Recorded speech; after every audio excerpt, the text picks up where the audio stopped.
The Senate will come to order. Members, please stand for the prayer.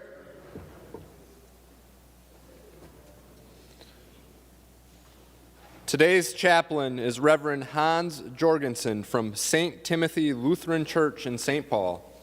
And following the prayer, please remain standing for the Pledge of Allegiance.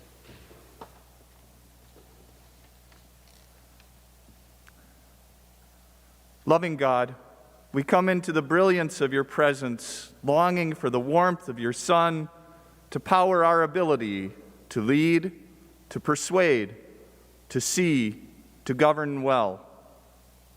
But God, we come into the brilliance of your presence as we really are. A lot like the month of March, we come here like muddy fields sticking to boots, like 60 degrees and sunny, followed by 6 inches of snow. We are all over the place. God, we come with hopes of daffodils and red-winged blackbirds, but we know we can't put the shovels away just yet. Like the month of March, there is so much going on inside the borders of our being, and you know us through and through, of course. The courage we show, the brave parts that maybe nobody else notices as we deal with griefs and anxieties, but keep on working. You know us. You know the other parts, too, the parts we don't like to acknowledge publicly, the petty self-righteousness, the hyperactive anger that eats us, the inability to love others as you love us. You know who we are. So, God, we come into your presence like this month of March, and you remind us how the people need us. Give us what we need for today to care for others. These people struggling to hold on to their homes, striving to be safe, yearning for justice, especially neighbors who are Asian American and Pacific Islander, longing to be welcomed as human beings like all of us this March. Sunny and snowy and marvelous and muddy and loved beyond divine measure. Loving God, we come into your presence now. Give us spirit, give us grace, give us wisdom to be the people Minnesota needs just for today. Amen.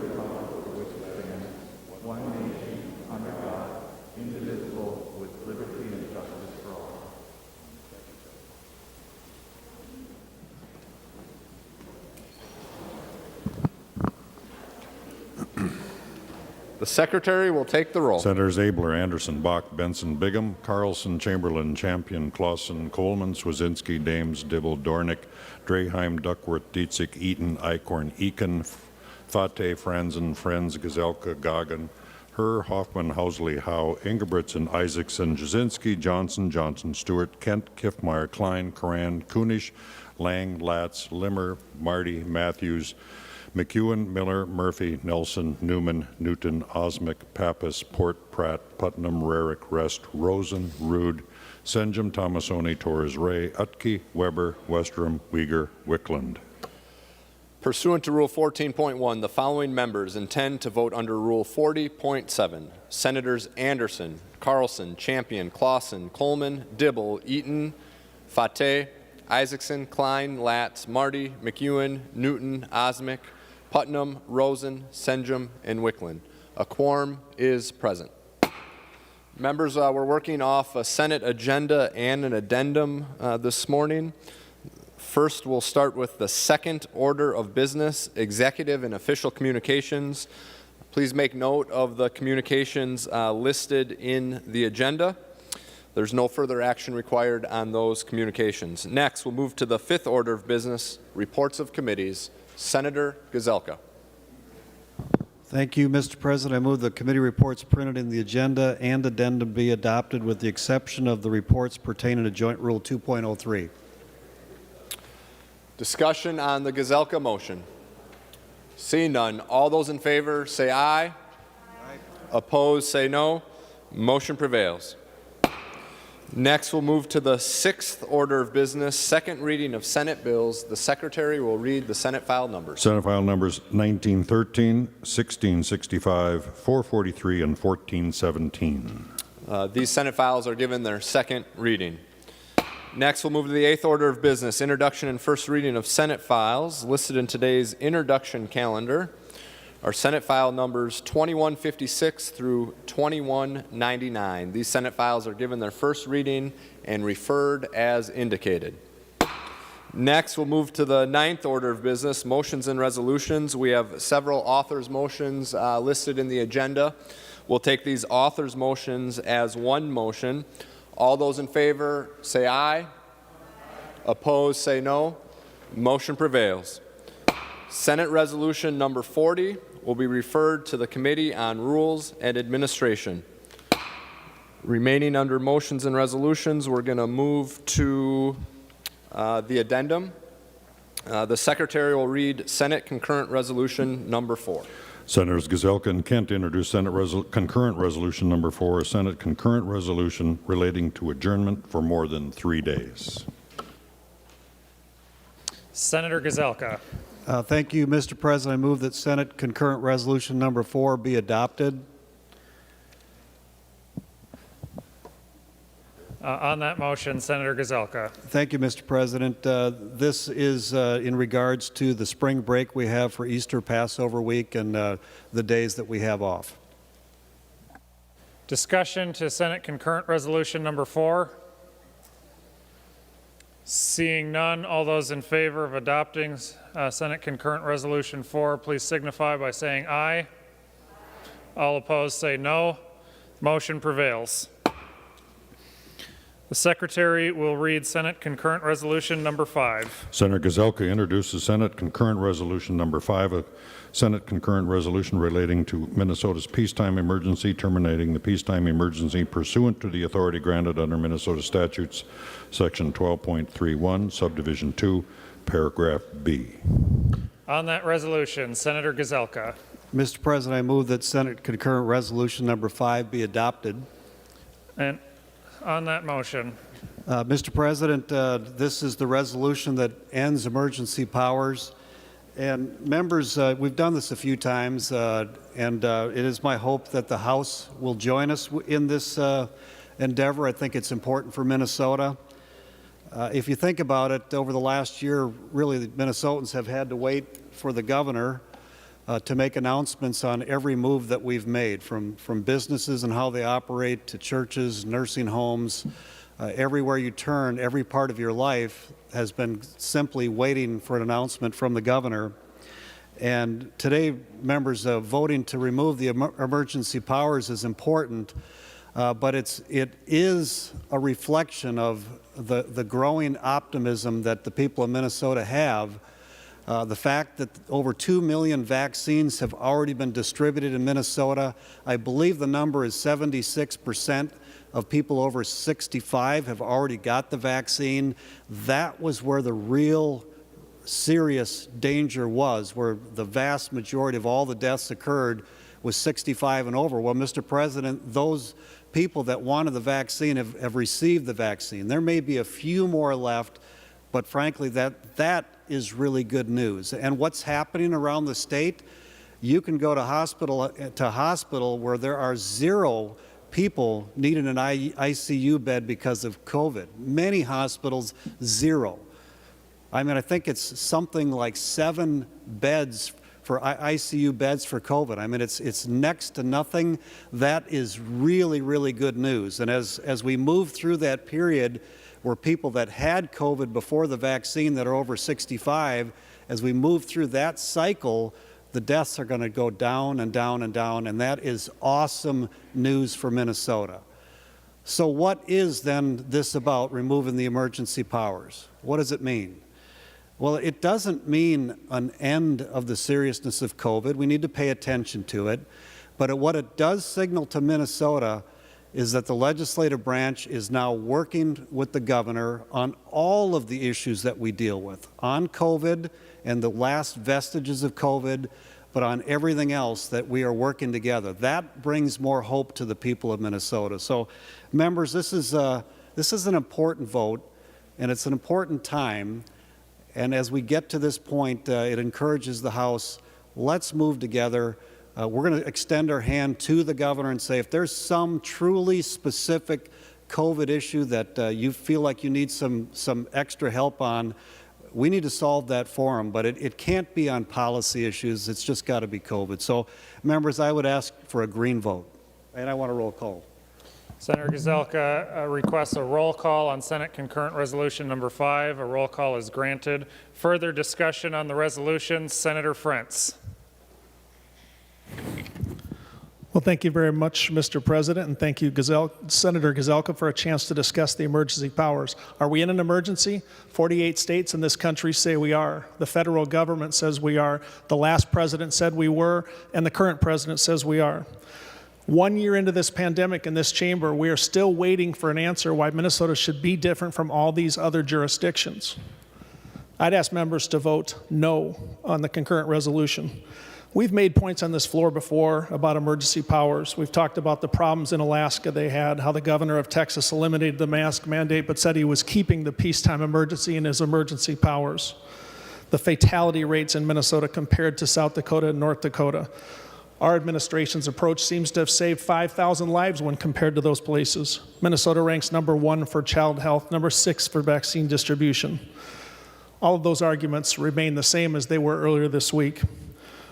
But one of the points I need to stress for Minnesotans is this. We lose money if we end the peacetime emergency. We've talked about it on this floor, but allow me to draw the members' attention to one simple example. Because we're in a peacetime emergency, we receive SNAP assistance, Supplemental Nutrition Assistance Program. Helps feed low-income families, helps support our farmers. Long-standing success with the program, long-standing benefit to Minnesotans. The emergency declaration allows us to receive these federal funds, $31.5 million a month. Members, we would lose that if you vote yes on this concurrent resolution and the House adopts it. How many families does this affect? The SNAP program benefits 174,000 households in Minnesota. And if we end the peacetime emergency, those funds are going out the window. That is one example of why we should not end the peacetime emergency. Because we don't want to do things that hurt low-income families, and we don't want to do things that hurt our farmers. I'd also like to remind the body that when we talk about the legislature as one of the 3 legs of government, it's a great point. I love the checks and balances. The Minnesota Senate is 1/2 of the legislature. We are 1/2 of the 3 legs of government. And if we want to have the other half of the legislature work with us, we need to sit down with them. We need to sit down with the governor, and we need to negotiate the end to some of these issues, like homeless protections, like eviction moratorium. The plane has almost landed. As was so well said by my colleague, we need a responsible, safe landing, and we can do that if we sit down. We do not need to jump out of the plane with no parachute. Thank you, Mr. President. Senator Gazelka. Thank you, Mr. President. To that point, will Senator Frentz yield? Senator Frentz will yield. Senator Gazelka. Thank you, Mr. President. Senator Frentz, you talked about all 48 states have, or 48 states have emergency powers. As we talked in our last debate, many of them do not abuse those powers and simply focus on COVID-related issues. But what I want to know is if you have a time frame or a reason or when the governor should actually give up emergency powers. We had proposed when the people over 65 were vaccinated that the chances of dying then would dramatically go down. And so we thought that was a benchmark that we could begin to move towards normal. But what is the time to remove emergency powers? I've asked the governor that. He put out a list of issues, more policy issues, more liberal policy issues that he wanted to get done to give up powers. So what is the criteria? I haven't heard any from the governor that are actually specifically related to this pandemic, the vaccinations or making sure that we have beds or all the things that we agreed on at the beginning. So what is the criteria then, Senator Frentz? Senator Frentz. Thank you, Senator Gazelka. Thank you, Mr. President. Mr. President, do I get to ask a question of Senator Gazelka before I give my answer? I will give an answer. I'll use a number of days and everything. Would Senator Gazelka yield before I yield? I believe you can ask it for clarification, but you've right now yielded to Senator Sure. Gazelka's question. Senator Gazelka, I would love to give you my answer. Can I assume for my answer that we will continue to see the same trends in vaccination and hospitalization and fatality rates and businesses opening up? Can I assume for my answer that we will see those, Mr. President, Senator Gazelka, and not something that deviates from those, a variant that runs amok or some other unexpected? I'm looking forward to giving an answer and just wanted to clarify that part of it, Mr. President. Thank you. Senator Gazelka. I do believe you're going to see the trends downward. And if you include what happens in the summer, like last summer, they go next to nothing. And as you know, if there's an emergency in the future, the governor can immediately call emergency powers again. So there's no reason to hang on. But I'm just wondering what the criteria would be for the governor to remove emergency powers. You talk to him regularly, I've been told, so you might know when others don't. Asking Senator Frentz to yield again, Senator Gazelka. Senator Frentz will yield. Senator Frentz. Thank you, Mr. President, and thank you, Senator Gazelka. I think that's a very fair way to put it. If we see these continued trends, I feel as one member of the legislature that 90 to 180 days is a realistic target for us to exit the peacetime emergency. I'm saying that based on how I understand the trends that we're in on public health, the progress that we've made with vaccinations, and that we will not get some type of surprise. Do I know for sure that we won't get some type of surprise? No, I don't. I read articles about the variants. I don't want them to be true. I don't want that to happen in Minnesota.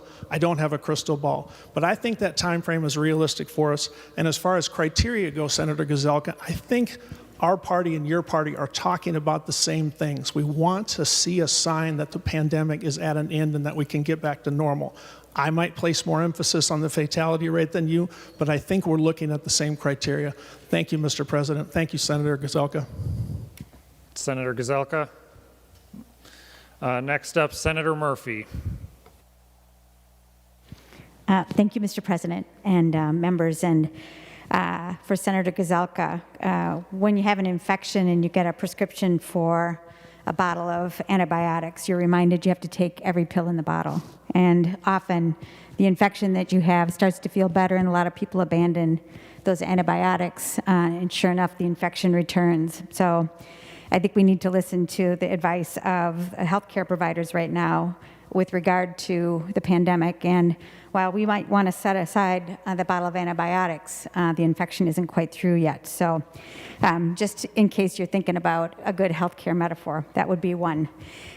A lot of people in Minnesota don't really know that we're here.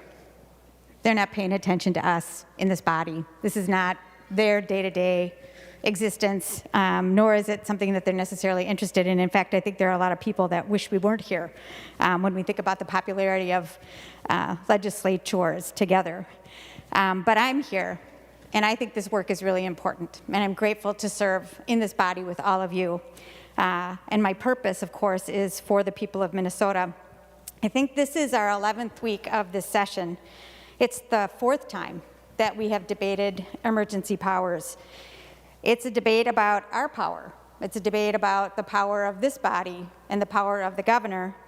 It's not a debate really about Minnesotans at all. And I wonder, for those who are watching us, if they're scratching their heads a little bit saying, I wonder why the legislature is so fixated right now on their own power and not thinking much about us. And while I think the debate, the civics debate, is an important and worthy one, it is. I think there's probably a chicken dinner circuit someplace where this debate could happen in a way that would be meaningful about the civics.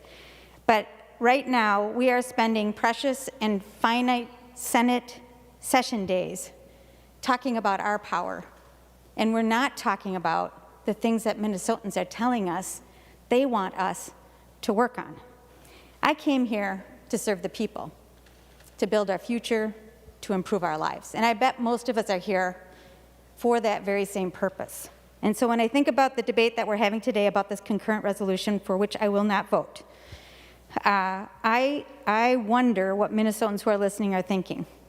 Like for families who want to make sure their kids not only get back into school, but that their schools are going to be awesome going forward, and what are we doing in terms of the state's budget to make sure that we're funding and investing in our schools going forward. We haven't done that work yet because we're talking about our power in this body. For families, childcare, so I can go back to work. I remember when I had my kids and just being panicky about, will I find childcare for my twins so I can go back to work? And I think about all of the families who have struggled through this year and wanting to make sure they have access to childcare. We know there's a shortage of childcare across the state. We haven't tackled that yet.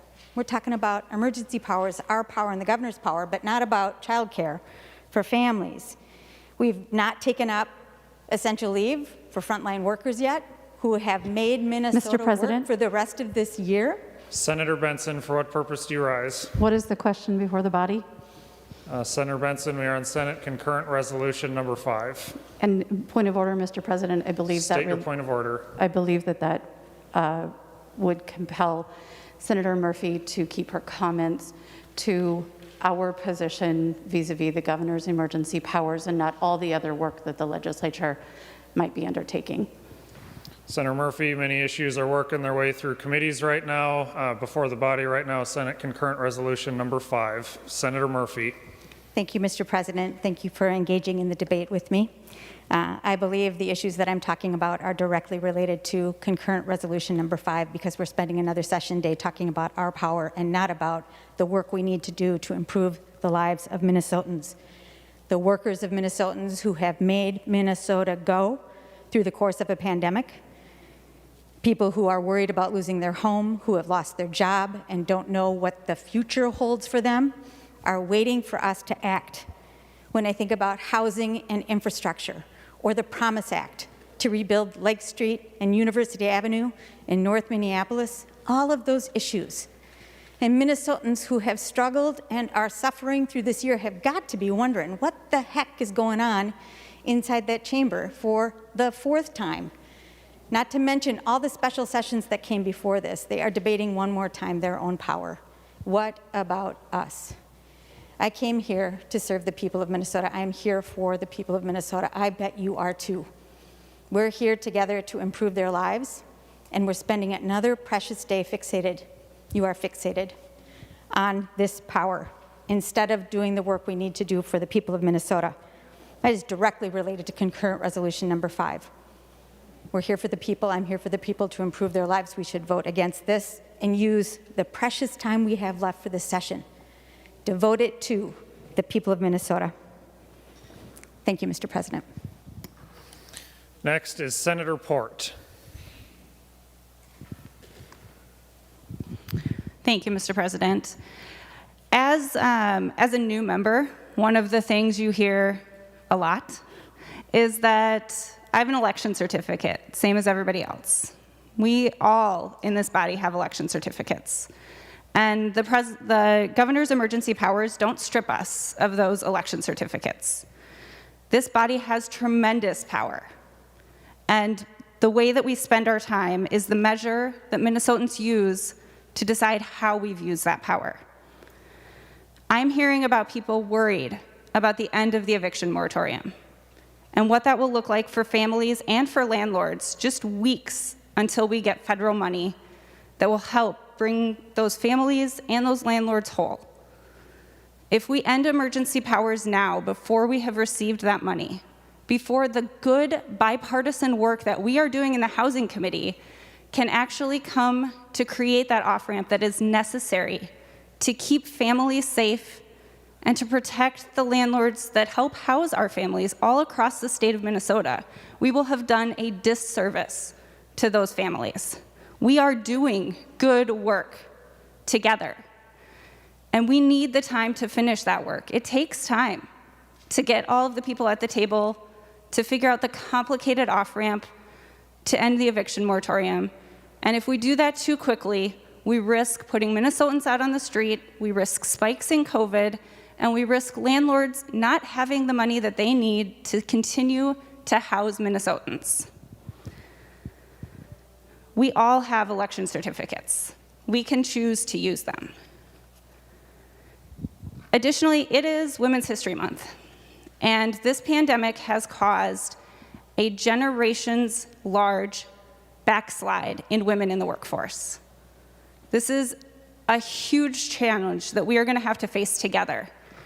And we could be using this time to talk about paid family leave, to talk about how women can stay in the workforce when they need to care for their families and not have to choose between a paycheck or taking care of their children.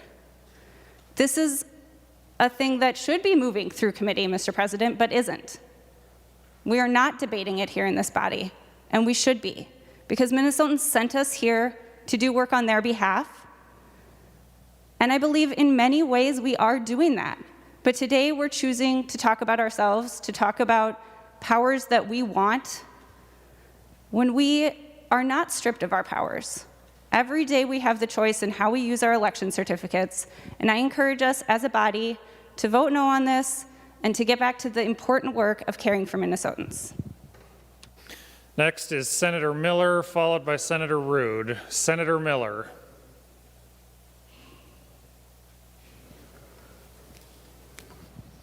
Thank you, Mr. President.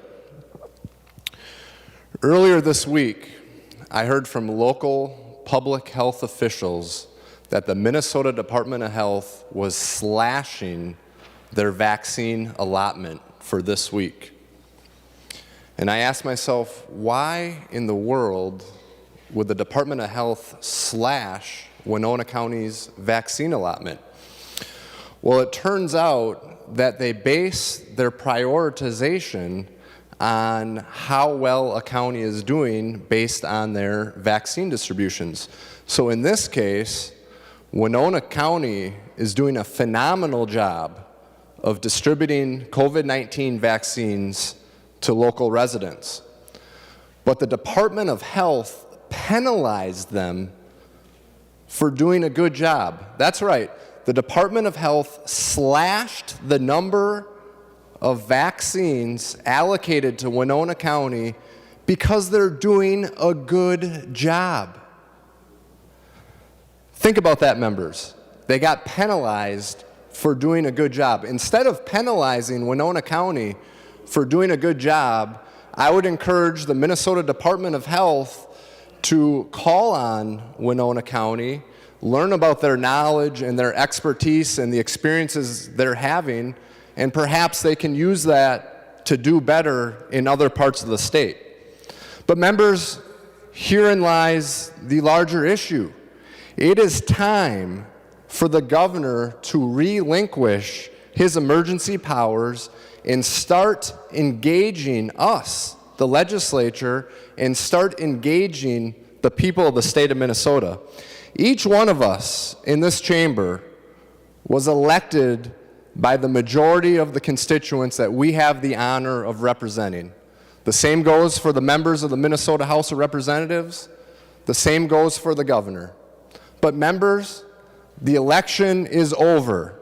It's time for the political games to stop. It's time for the gotcha jabs to stop. And it's time for us as elected officials to work together, and it's time for us to govern. As stated in a letter that I wrote Governor Walz on January 13th, over 60 days ago, I continue to make myself available to work together with the governor, members of the House, members of the Senate, on bipartisan solutions that are good for the people of the state of Minnesota, including a plan to start winding down the governor's emergency powers. We continue to hear from members in this chamber that now is not the right time for the governor to remove his powers because 48 out of 50 states have governors with emergency powers. I encourage us to think about this differently. Instead of being followers based on decisions that are being made in other states, members, let's lead the way. Let's be a good example for other states to follow us. Members, let's again prove to the people in the state of Minnesota that we can work together, we can govern, and we can get good things done in a bipartisan manner that are good for the people of the state of Minnesota. Next, I have Senator Rude, followed by Senator Westrom. Senator Rude. Mr. President, today I have concern for the safety in Minnesota. We heard recently that the governor canceled his State of the State address scheduled for this Sunday because the governor and the lieutenant governor have been exposed to COVID, and so they are under quarantine. They are under quarantine. So who's in charge? Who's in charge today of the safety in Minnesota? Because we have been taken out of the decision-making process. The governor has total emergency powers, but yet he is in quarantine, the lieutenant governor is in quarantine. Who's in charge? Who's making the decisions? Because the power for decision-making has been taken out of our hands. The very people who were elected to keep the state of Minnesota safe. Who's keeping us safe today? With the governor, does he have COVID? I don't know if he has COVID, but he's under quarantine. What if he gets sick? What if he has COVID? What if the lieutenant governor has COVID? Isn't that what this is all about? It's time for the governor to give up his power today. Today, we need to vote today to take away his emergency powers, because I fear for the safety of Minnesota when they're both in quarantine and they have all the power. Thank you, Mr. President. Next, I have Senator Westrom, followed by Senator Benson. Senator Westrom. Thank you, Mr. President. Members, if not now, when? It's been over a year the governor has kept this state and the citizens and the voters and the legislature at bay, on the sidelines, with one person in charge, that's the governor. Under the guise of emergency powers that he's invoked and renewed every 30 days for over a year now. This is not the way our government was intended to operate. And so, Mr. President, I'm wondering if I could have a few, if Senator Uyghur would stand for a question. Senator Uyghur will yield. Senator Westrom. Mr. President, Senator Uyghur, I'm not sure if you're supporting this resolution today. I hope you are. But Senator Uyghur, if not now, when should the emergency powers end? Senator Uyghur. Thank you, Mr. President. Senator Westrom, the emergency power provision should end when the pandemic has ended. Thank you. Senator Westrom. Mr. President, if Senator Uyghur would continue to yield. Senator Uyghur will yield. Senator Westrom. Mr. President, Senator Uyghur, when would you feel the pandemic should end, if you can give us objective criteria to let the voters know what they should expect and what should be the thresholds? Should COVID be 100% eradicated before it ends, or when should the pandemic end, in your opinion, if that's when the emergency powers should end? Senator Uyghur. Thank you, Mr. President. And thank you, Senator Westrom, for seeking my counsel. But frankly, I go to experts in public health as to their advice for the country. And I would hope that sometime in July, maybe we reach herd immunity, and that the next school year that it will roll out with full in-person study. It would just be my estimate. We still need to get the vaccinations, which everyone's trying to get completed. We just heard about that. And the private sector is working on this as well. So it would be my hope, my prayer, that we reach herd immunity so that we would be safe then. Let's hope that that would be sometime by midsummer. Let's hope it's by mid-July, maybe even July 4th. But let's look at what public health experts are advising as well. But, Mr. President, Senator Westrom, that would be my hope. Thank you. Senator Westrom. Mr. President, would Senator Torres Ray yield for a question?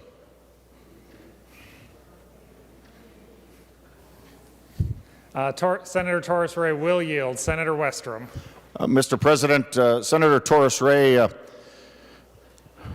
when should the emergency powers end if they're not going to end today when we pass this resolution? If not now, when? Senator Torres Ray. Thank you, Mr. President, and thank you, Senator Westrom. Before I give my answer, would you please yield for a question? Senator Torres Ray, right now you have yielded to Senator Westrom's question. So I would like to ask you a question, but I will respond first then. I do not know. I do not have a background in public health. I wish I did. I will be talking more about these issues in the floor. But I do know that we have a commissioner of health who has significant background. And I do know that the governor is also consulting with experts in public health. I will follow their guidance. I do not know really when is the end.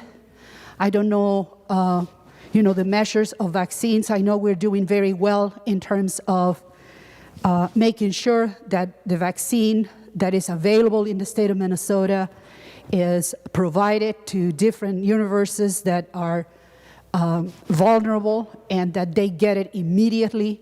So I read all of the updates, and I know that we are the 5th in the nation in terms of the good work that we're doing to vaccinate our people. I am pretty confident. I have tremendous confidence in this administration, and I believe that the nation is looking at Minnesota as a state that is doing the right thing. So I hope that the governor continues his executive privilege and continues to maintain our state safe, actually. I just really don't want to be here having these discussions and these very polarized political discussions about his power and not doing the job that we need to do. So I do have a question for Senator Westrom, and I would like to ask if he will yield. Senator Westrom, the floor is yours. Mr. President, I've got some questions I'm going to ask. I'd be happy to yield to Senator Torres Ray after, if she wants to get the floor and in the debate, and happy to yield to her questions then. That would be. But yes. Mr. President, I have another question if Senator Torres Ray would yield. Senator Torres Ray will yield. Senator Westrom. So, Mr. President, Senator Torres Ray, you don't know when they should end. Are you okay with the governor setting the legislative process aside like he's done and let him make all the decisions? Is that what you're telling us? Senator Torres Ray. Mr. President and Senator, I have in front of me 16 pages of general orders. These are bills that were authored by your members, members of the majority predominantly, and our members. What does the governor have to do with having hearings on these bills? We have to do our job. I have not received one hearing of my bills, and I have several. I can ask each and every member of the minority here and find out how many bills have the majority, the chairs, and the majority have heard their bills. That is your job. What does that have to do with the executive powers? We are not doing our job here. There are so many good bills in the House that have passed all committees and are ready to come here. Well, guess what? We haven't had hearings on any of those bills. environment, health and human services, education, transportation, the list go on. Why? Because the Senate majority is not doing their job. And you know what? Because they are fighting the governor. Because every single session that we have is dedicated for hours and hours to talk about the governor. The governor is doing his job. The Senate majority is not doing their job. How many bills are in debt for all of the committees? Hundreds, thousands of bills that are waiting, very popular bills that the House has passed. Nothing happening in the Senate. Why are we talking about executive powers of the governor when we are not doing our job, Senator Westrom? That will be the question that we need to answer in this body today. Senator Westrom.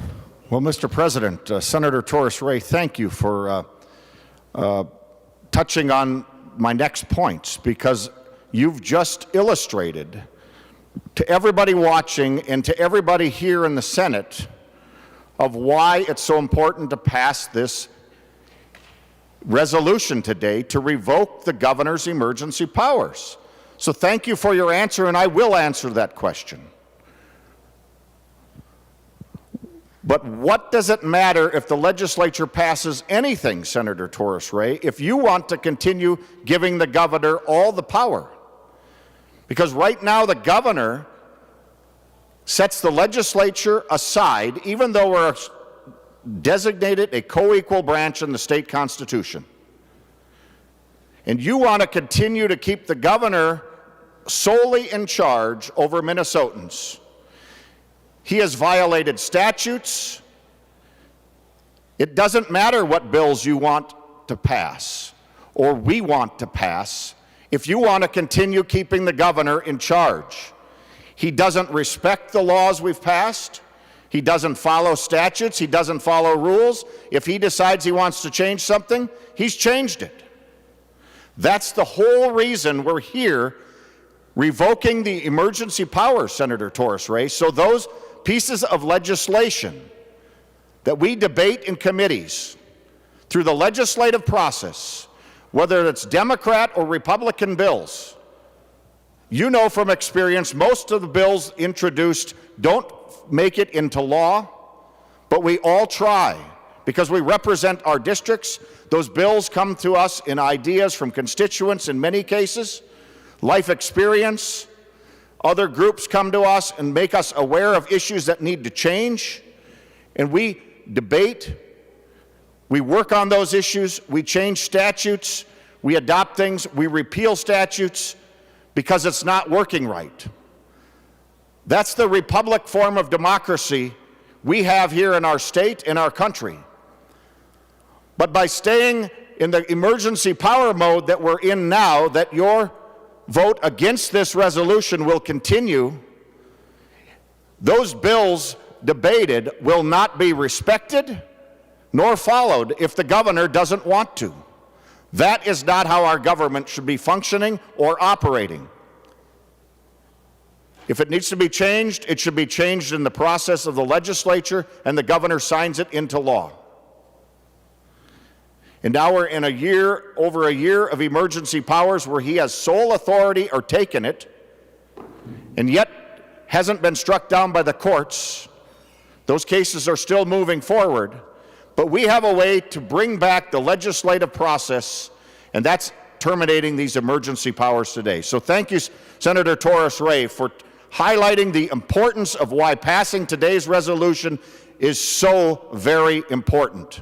Because it's those pieces of legislation that you're concerned about, I'm concerned about, are being ignored. Mr. President, would Senator Port stand for a question? Senator Port will yield. Senator Westrom. Mr. President, Senator Port, if not now, when should the emergency powers end? Senator Port. Thank you, Mr. President. It's my understanding that the emergency powers were put in place to keep Minnesotans safe during a global pandemic. So in order to end the emergency powers, the work should be done to put into place the necessary measures to keep Minnesotans safe. For me, that means a safe off-ramp for evictions. That means mask guidelines for all sorts of different gatherings. That means access to housing and childcare that are not available to people wanting to go back to work. That means price gouging protections for our businesses who suffered severe price gouging and were only protected by executive powers. And I have a bill on that, and it has not been heard this session. So until we do the work to put those provisions in place to keep Minnesotans safe, it's clear we still need these executive powers. Businesses cannot go back to being price gouged for gloves and masks that they need to keep their employees and the people of Minnesota safe. We could have done that work months ago, but we didn't. We haven't. So until that work is done, I will not be voting to end emergency powers. Senator Westrom. Mr. President, if Senator Port would yield for another question. She will yield. Senator Westrom. Mr. President, Senator Port, thank you for your answer. So when should they end? What I took from your answer is when those legislative priorities that you just listed off are passed. Is that correct? Senator Port. Yes, when those are passed or the risk of the pandemic, according to health officials, has passed. Senator Westrom. Mr. President, Senator Port, you were on the floor a little bit ago before I spoke, talking about each one of us should use our election certificate. You've now just told us that you want to keep us in emergency powers until several legislative priorities pass that you've got a bill on. The legislative process, Senator Port, is to have those issues come to committee and pass, and the governor signs them into law. What you want to do is bypass that process, let the governor enact all those legislative agendas, which is what he's doing. That's the exact reason this resolution should pass, because it should not be the governor making those decisions alone. Senator Port, your ideas, some of them might be very good. Some of them might not be ripe yet. Some of them might not be quite fully thought out. But that's the legislative process that should happen. Senator Port, you mentioned on the floor, we all have our election certificates to use. Then vote for this resolution, because this resolution honors those election certificates that you talked about using. But you can't use them if the governor sets the legislature on the sideline and ignores any statutes or laws that are passed, if he so chooses, by keeping emergency powers in place. Let's remember, the governor invoked these emergency powers a year ago to flatten the curve and make sure there's enough PPE and hospital beds available in the state, get our arms around this new virus that was coming ashore. And that was the reason we were told, and he was using for invoking emergency powers. We have come a long ways from that position. We have flattened the curve. We have hospital beds around the state in abundance. They have closed down some hospital beds that they had in place last spring because they didn't need them. And yet we're still in emergency powers.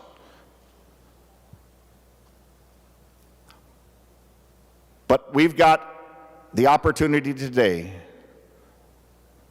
to bring that back to the legislature by passing these emergency powers revocations, have the House pass the same, and then we have the ability to get the legislature back in the game, and the governor needs to sign the laws that we pass and then follow the laws that we pass, not use the emergency powers as just discussed on the floor to pass a legislative agenda, whether the legislature will adopt those changes or not. If those are the issues, then bring them forward. The governor's got a bully pulpit. Senator Port's got a ability to bring those bills forward. But to use that as the criteria for emergency powers is a dangerous, slippery slope, members. The emergency powers should be sparingly used, temporarily used, not for eternity. And now we're over a year. That's why this resolution should pass. We need to end these emergency powers and engage the legislature back in the process to work together on needs for COVID, not one person deciding it all and ignoring the legislature. Please vote yes. Members, be sure to direct your comments through to the president. Next up is Senator Benson, followed by Senator Rude. Senator Benson. Thank you, Mr. President. Members, I heard some rather troubling comments that we would lift emergency powers when we reach herd immunity. 80% of our population has to be vaccinated before we're going to lift emergency powers. That's startling. We do not have a vaccine approved for children. How do we get to 80% without a vaccine approved for children, which puts us into August or September? Here's another concern. What if COVID acts more like influenza in its immune response and durability?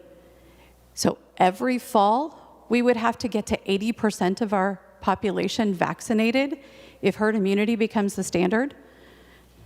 So let's be careful about what standard we set for keeping control of our population. Okay? I think we might see every fall COVID vaccine just like we see influenza vaccine. That is very possible, which means we're going to have to learn to live with this virus that has created fear and concern, and for some people, even terror. For a year, it is time for us to start unwinding. It is time for us to move to where we can be comfortable, not accept COVID, but treat it like an ongoing challenge, like influenza, like we do with so many other contagious viruses.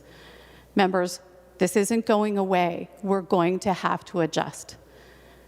So today we're voting to remove emergency powers, but starting last summer, this body debated moving county by county, not a one-size-fits-all model. So what if we said, starting in January, any county that stays below 14% for 2 weeks, or 4% for 2 weeks, gets to relieve some of their mandates so we can get people comfortable, so we can understand how the virus works. So as the vaccine rolls out, more and more people, more and more businesses are open, and our economy can start to normalize, and we can work on the mental recovery that our families need. We can work on the economic recovery that our businesses need, and we can start to feel more comfortable engaging each other in public.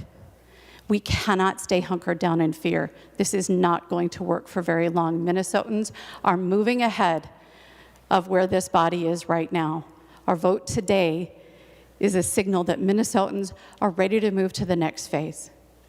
We have taken significant steps to make sure that many of the provisions people are concerned about last for 60 days beyond the end of the emergency powers declaration. That gives us a chance to off-ramp. We took that responsibility seriously last summer and into last fall and even this January. We moved vaccine language off this floor just a few days ago so that we could make sure healthcare providers were reimbursed, because we take this seriously, but the off-ramp has to happen. We have off-ramps built in place, and remember, members, the commissioner retains the power to use standard public health epidemic response. If there is an outbreak, they can act to control the virus in that location. We have authority to do public vaccination. And the most important thing, Minnesotans are smart enough to know the vaccine is going to make a huge difference. The way we interact is going to make a huge difference. But if we don't start taking steps to off-ramp, our economy is going to be that much slower. Our mental strain is going to be that much greater. our families are going to be that much more stressed. It is time for us to move forward. Today's vote is a signal that we are going to keep up with Minnesotans and what they are ready for next. The off-ramps are broadly built in. The commissioner has sufficient authority to respond to outbreaks. Let's be thoughtful and use those off-ramps and get in line with where Minnesotans are. Thank you, Mr. President. I'll be voting green today. Next, I have Senator Rude, followed by Senator Torres Ray. Senator Rude. Thank you, Mr. President. I feel I have to rise in response to the comments made by the good senator from District 63. You know, I spent 8 years in the minority, and I can probably count. I have more fingers on one hand than the number of bills that I ever heard in 8 years in the minority. That being said, yesterday, the Environment and Natural Resources Policy and Legacy Finance Committee passed the policy, the 2021 policy bill, out of our committee. And that bill included 8 of Governor Walz's agency bills. 8 DFL large policy agency bills. And we didn't put a lot of amendments on them. We didn't change them. We let the governor's agencies have their voice and good governance in the state of Minnesota, and we passed them on. We also included in that bill several DFL members' bills that they needed for their communities. And yesterday, 16 chief authors' notices went out to the DFL legislators in this body for their bills to be heard next week. So I really take umbrage that we're not hearing the minority's bills. I think we've been more than fair. And from somebody who spent 8 years in the minority with no bills being heard, I think that my committee has done a great job. And so to tell the majority that they have not heard bills, that their voices have not been heard, I think if you present a bill that can be passed out of committee in a bipartisan manner, that bill is being heard. Thank you, Mr. President. I have Senator Torres Ray, followed by final comments from Senator Gazelka. Senator Torres Ray. Thank you, Mr. President, and thank you, Senator Root. I do appreciate that, and I do appreciate your work. I do. I just don't want to dismiss that and the effort that you put into your committee. You are a very responsible chair, and I hear that from many members. I do appreciate it, and I want to acknowledge that. What I think I'm trying to say, more than anything, Senator Root, members, Mr. President, is that I really hope that this bill that you're putting together, Senator Root, will actually be negotiated with the House, and I am sure that the governor will sign it, because that's how this process actually works. The tough job will be, for our Chair Root to negotiate that with the House and come up with an agreement that will come to the governor and he will sign it.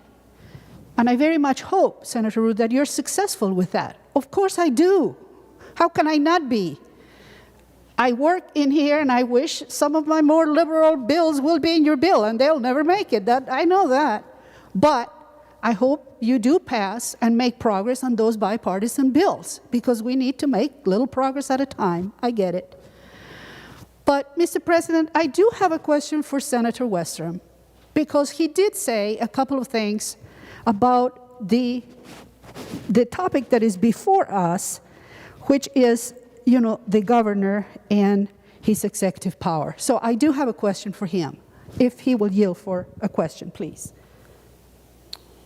They are getting Senator Westrom from his alternate location, so if you have other comments for the time being, we can ask him when he arrives. Senator Torres Ray. Thank you, Mr. Chair. Perhaps then I could ask Senator Benson a question, if she will yield for a question. Senator Benson will yield. Senator Torres Ray. Thank you, Mr. Chair. Senator Benson, could you let us know if you are aware of the bills that the governor will not sign that have bipartisan support, that are proposed in the Senate and the House, that are likely to pass, that actually connect, because I think what I fail to understand is, members, the connection with the emergency powers and how the emergency powers will actually interfere with the signature of the governor on the final bills that come from the House and the Senate. So, Senator Benson, could you tell us in Health and Human Services, what are the bills that will be moving from House and Senate that you know have bipartisan support, that will not be signed by the governor, and that the executive, that the emergency powers interfere with that process? Could you explain? I just don't get that. Senator Benson. Thank you, Mr. President. And Senator Torres-Ray, I would have a hard time believing anything that passed the House and the Senate wouldn't be signed by the governor. Emergency powers are about the rights of individuals. And so we're standing up for the rights of individuals. It's not that the governor's emergency powers interfere with my ability to move a bill out of my committee. Thank you so much. Senator Torres-Ray. Thank you, Senator Benson. Exactly. So Senator Westrom is back in the floor, and I am asking the same question because he said, all of these are not going to go forward because of the emergency powers. He's going to stop everything. Senator Benson just said he's not going to stop anything. I'm going to pass what I have to pass, and we'll see what we get from the House, and I will do the negotiation. Senator Westrom, what are the bills that will never become law because we have the emergency powers in place? Could you please, you said that time and time again. All of these things are not going to happen because we have the governor emergency powers in place, and all of these things are not going to get done. Could you please explain what that means? Senator Westrom will yield. Senator Westrom. Mr. President, Senator Torres-Ray, thank you for the question. The point of this bill, Senator, this resolution today to revoke the emergency powers is it doesn't matter what bills pass if you are going to support the governor staying in his emergency powers mode, because he doesn't have to follow those laws. So it doesn't matter what passes because the governor gets to decide everything under this state we're in. That is the reason we're saying this is not a healthy state to remain in emergency powers for ever and ever, or for a long period of time, because those bills should pass, Senator Torres-Ray, but they should also then be followed. Whether the legislature gets it right or gets it wrong, it is the process that is set up. And if there's an issue that needs to be fixed, we don't have a government that says, Governor, if you think the legislature got it wrong, you can just ignore the legislature. The process is the governor should bring the proposal back to the legislator, get a legislator to introduce it that was elected by the voters in their district, pass it through the legislature, make the change, and then you have a new law, Senator Torres-Ray. Those are the bills that should be passing, but then they should be followed. If we stay in this state of emergency, the governor doesn't have to follow any law we pass if the current state of affairs continues. And that's the big difference of this vote. If you vote to continue that state of affairs, then you say it doesn't matter what passes. So it seems ironic that you'd be arguing for passing more legislation, yet keeping the emergency powers in place, because the legislation you're advocating for doesn't have to be followed by this governor if he keeps emergency powers in place and doesn't like it, or a future governor, Senator Torres-Ray. That is the reason it should stay in your hands, my hands, and any other elected legislator in the future, not just the governor's hands. Hope that answers your question. Senator Torres-Ray. Thank you, Mr. President, and thank you, Senator Westrom. Unfortunately, I do not believe that our government and our democracy actually work the way you describe it.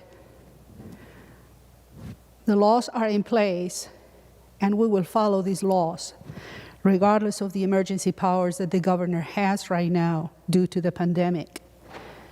I really fail to understand what you're saying. I hope the public is paying attention. And I want to say to my constituents, please do know that the governor is ready to sign many of our bills. And when he does, they will become law. And when we have these laws in place, we will have to follow them, regardless of the situation with the emergency powers and the pandemic. We have to follow the law. In fact, I would like to ask the governor, if he's listening, to please give us the list of all the bills that he will sign if they come to him with bipartisan support and they are an agreement between the House and the Senate. I believe that that list will be very, very long, and that he will be excited to let us know that he's ready to sign a lot of bills. I even have a dry cleaners bill that many people think, well, that's insignificant. No, it's pretty good. Senator Ingebrigtsen is about to present it. I am here because it's in the committee that I lead for the minority. Well, I'm pretty sure that the governor will sign that, and it's not going to not be law. Of course, it's going to be a law, and it's going to help a lot of dry cleaners that are waiting for this. That's an example of something that we think about may be insignificant for some people, but it's pretty significant for those business owners.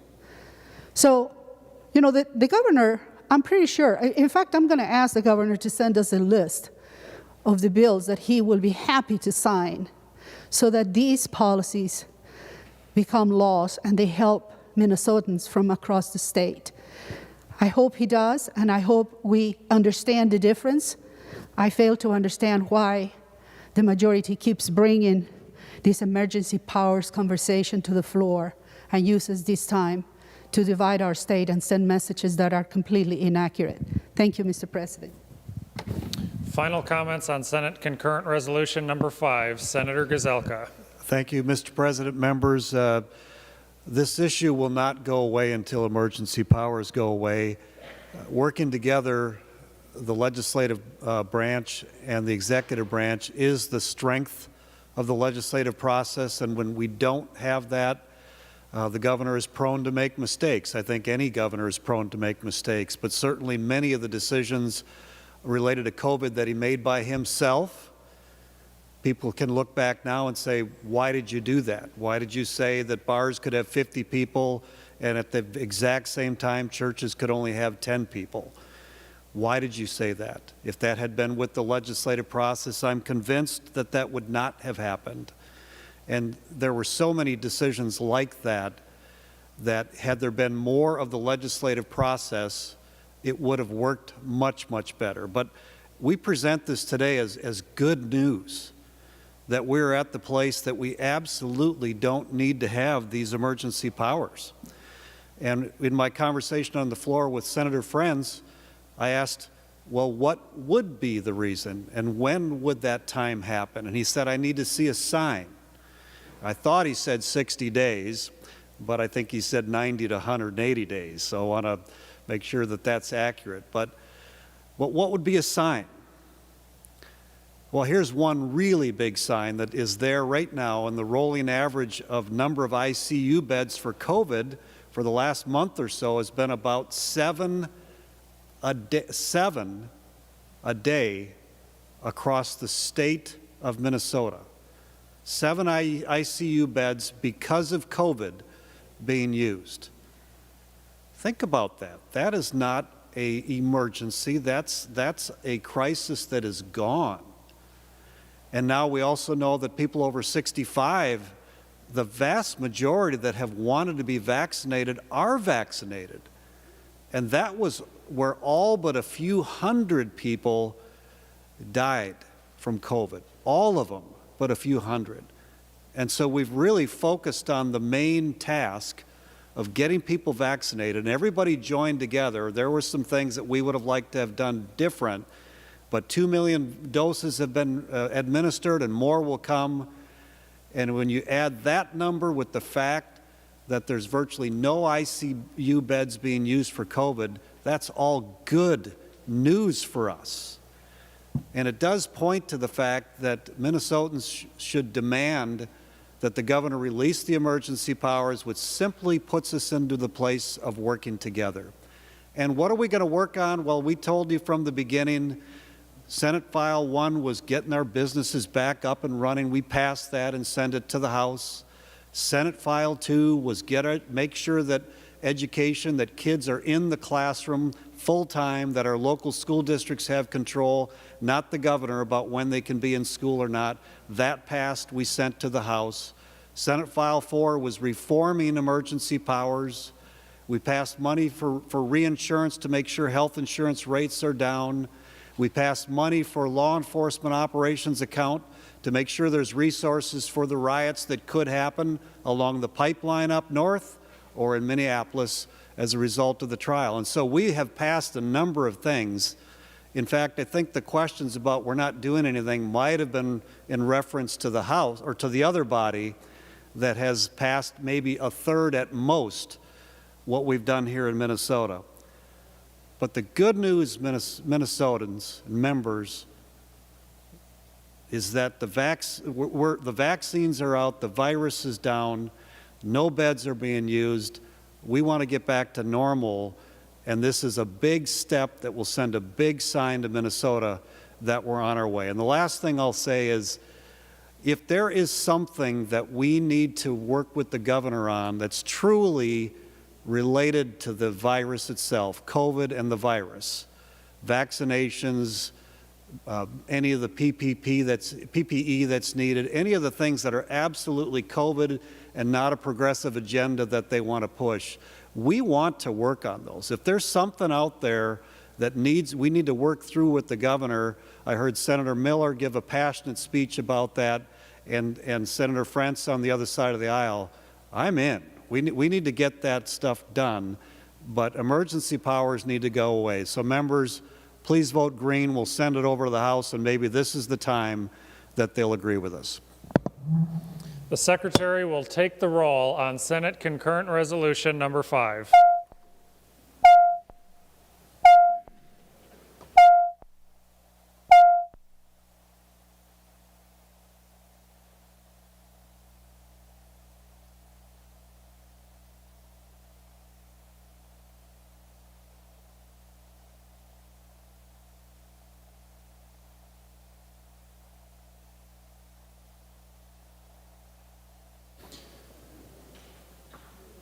Members in the retiring room, please come to the chamber and vote.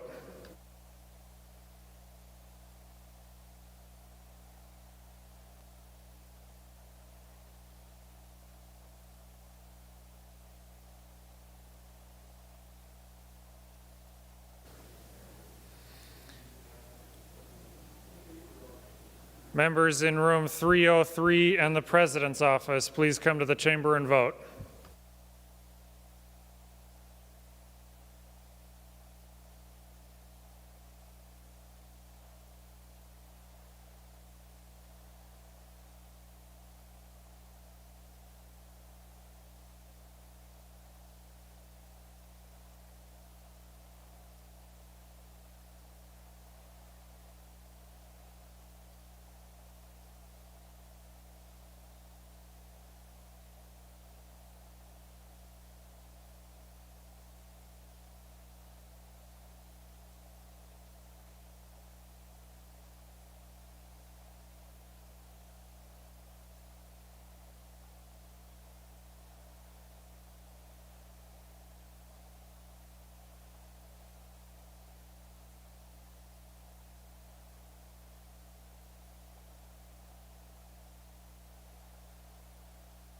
Members in room 206, 237, and 323, please come to the chamber and vote.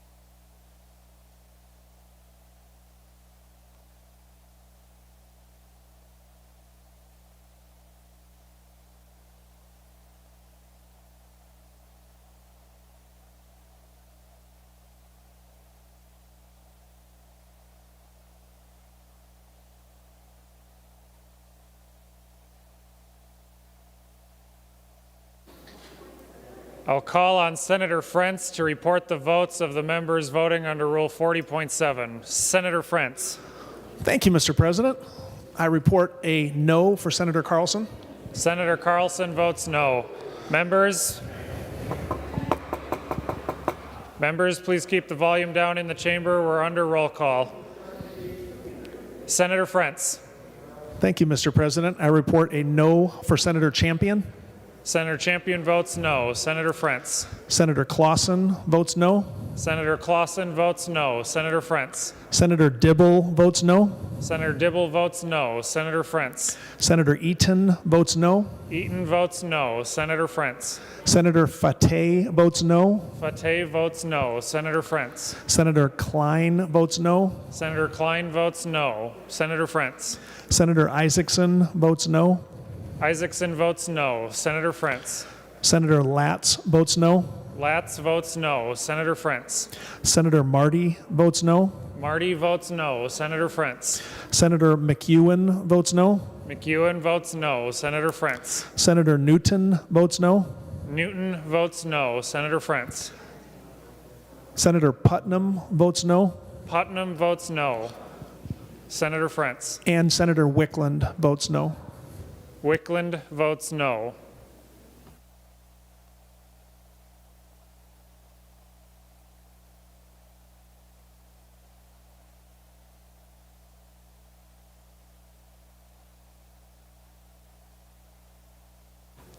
I'll now call on Senator Jasinski to report the votes of members voting under Rule 40.7. Senator Jasinski. Thank you, Mr. President. Senator Anderson votes aye. Anderson votes aye. Senator Jasinski. Thank you, Mr. President. Senator Coleman votes aye. Coleman votes aye. Senator Jasinski. Thank you, Mr. President. Senator Osmic votes aye. Osmic votes aye. Senator Jasinski. Thank you, Mr. President. Senator Rosen votes aye. Rosen votes aye. Senator Jasinski. Thank you, Mr. President. Senator Newman votes aye. Newman votes aye. Senator Jasinski. Thank you, Mr. President. Senator Senjum votes aye. Senjum votes aye.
All members having voted who desire to vote, the Secretary will close the roll. There being 38 ayes and 29 nays, the motion prevails and the resolution is adopted. Remaining under motions and resolutions, Senator Gazelka. Mr. President, pursuant to Rule 26, I designate the following bills for special orders for immediate consideration. The sheet is on your desk. I believe we're just doing one, but you can clarify that. That's correct. Senator Gazelka, the bill on special orders is number 42 on general orders, House File 91, Senator Ingebrigtsen. Thank you, Mr. President and members. And I first want to start out by thanking Senator Torres Ray, saying that she's going to vote for my bill before he was even brought up, so I appreciate that. It shows you the kind of camaraderie we do have in this body. Members, Senate File 167, which is basically the same as the House File 91, is the Minnesota Dry Cleaners Association bill, something that I've been working on with those folks for a couple of years. I have to thank Senator Tomassoni, Senator Rood, and Senator Bigham for supporting the bill, signing on to the bill. It's been a little bit of a long time coming with the special sessions, but finally were able to come to an agreement. For those that don't know, Minnesota Dry Cleaners, Mr. President and members, in the state of Minnesota have been under extreme pressure to keep their doors open since the pandemic has started. I suppose we've heard that a few times from different businesses. Most dry cleaners' revenue is down well over 50% and some down over 80% since the pandemic started. If you can just put yourself in a position of a dry cleaner retailer in the state of Minnesota that picks up rugs, that picks up laundry from different businesses, and not only does it the suits that we wear and the ties and the slacks we wear, but all those other things, when businesses are closed down, none of that happens. None of that has to happen. And that's where that large number of over 80%, and it's been big. So this bill has been obviously very, very needed, and we have basically what they're saying is barely hanging on with, and they're afraid that if they cannot pay their bills and fees that they will have to close their doors. So what this bill does, members, and again, working closely with the House as well as the MPCA. The MPCA is in agreement with this bill. All the parties involved are in agreement. What it does, Section 3 transfers the remaining $255,000 of the $1.8 million that was transferred into the dry cleaner account in the last budget cycle, 2019, back to the remediation fund. In Section 4, there are two appropriations, $355,000 going into the cost share program to help dry cleaners transition off the prohibition chemical onto a new approved chemical. So they're changing chemicals. Mr. President, members, the chemical that's being changed from is perchloroethylene. Perchloroethylene is something that is being has been deemed very dangerous to our environment, and that's why these cleanups, and you'll hear these things come forward. And this won't be the last time, members, either. What we didn't do in this bill is we didn't address the fees. Unfortunately, with the smaller amount of dry cleaners in the state of Minnesota, the fees are having to become a lot larger due to the fact that there's less of them to be able to cover the costs of cleanup. So we'll be talking about that. It was agreed upon again by the agencies as well as the dry cleaners that we continue forward next year and look at the fees and see how we can manage this particular situation and get rid of this chemical once and for all. So, Mr. President and members, I'll stand for any questions. However, if I get no questions at all, I would certainly ask for a green vote for Senate File 167. Discussion on House File 91, Senator Torres-Ray. Thank you, Mr. Chair. Thank you, Senator Ingebrigtsen. There's a lot of bills that I would like to have a hearing on your committee, and I know I won't, and that's okay. But this is a bill that is a very good example, members, of good work between the chairs, between the authors, complicated. The funding for this particular fund needs to be increased. This was not the time to increase fees. So they came to an agreement of something. The governor wanted, the administration wanted something to increase the funding. They couldn't get that. The House wanted to do that. The Senate said, this is not the time. We agree the Senate was in a good position. Well, here we have. This is a bill that will become law, and it will be followed by Minnesotans, and it's proof that we can work together, and the emergency powers have nothing to do with this and will not stop this from becoming law and moving forward. So thank you, Mr. Chair, and thank you, Senator Ingebrigtsen, for working with the rest of us and the members of the House to put this proposal together, and I'm looking forward to seeing it become law. Thank you. Further discussion on House File 91. The Secretary will give the bill its third reading. House File Number 91, a bill for an act relating to the environment. Third reading. Members, any final discussion on the bill? We're on final passage of House File 91. Seeing no further discussion, the Secretary will take the roll.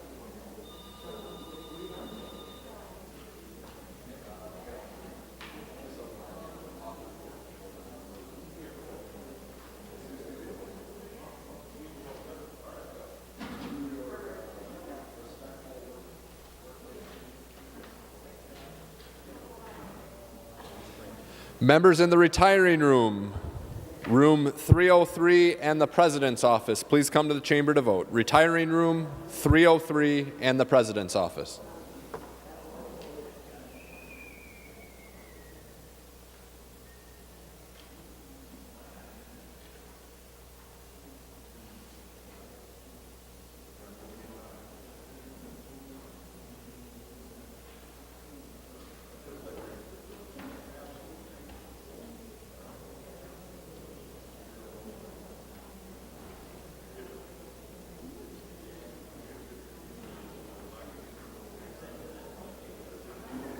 Members in room 323, please come to the chamber to vote, along with members in rooms 237 and 206.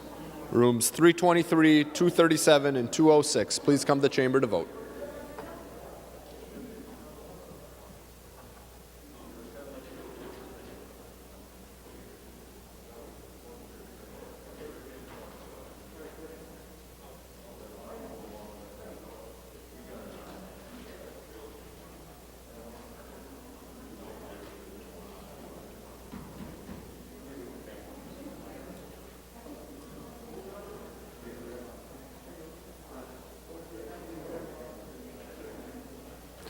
I will call on Senator Frentz to report the votes of the members voting under Rule 40.7. Senator Frentz.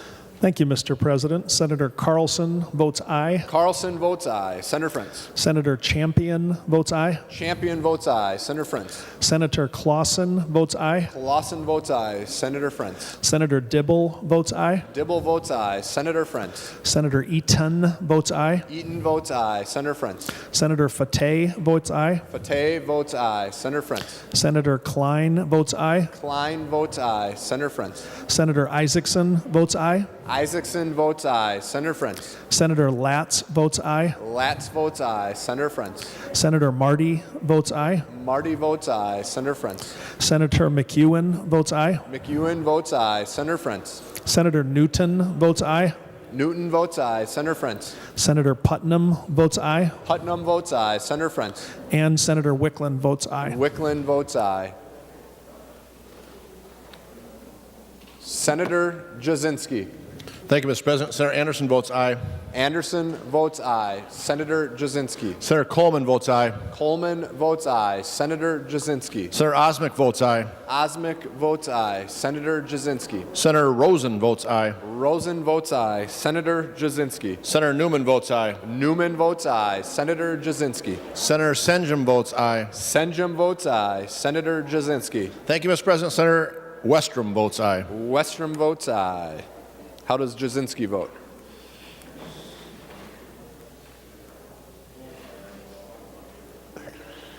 All members having voted who have the desire to vote, the Secretary will close the roll.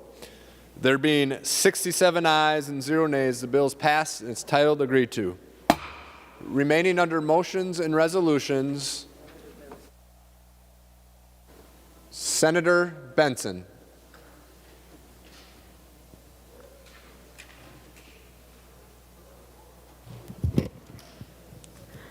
Mr. President, I move that Senate File 1636 be withdrawn from the Committee on Civil Law and Data Practices Policy and re-referred to the Committee on Rules and Administration pursuant to Joint Rule 2.03.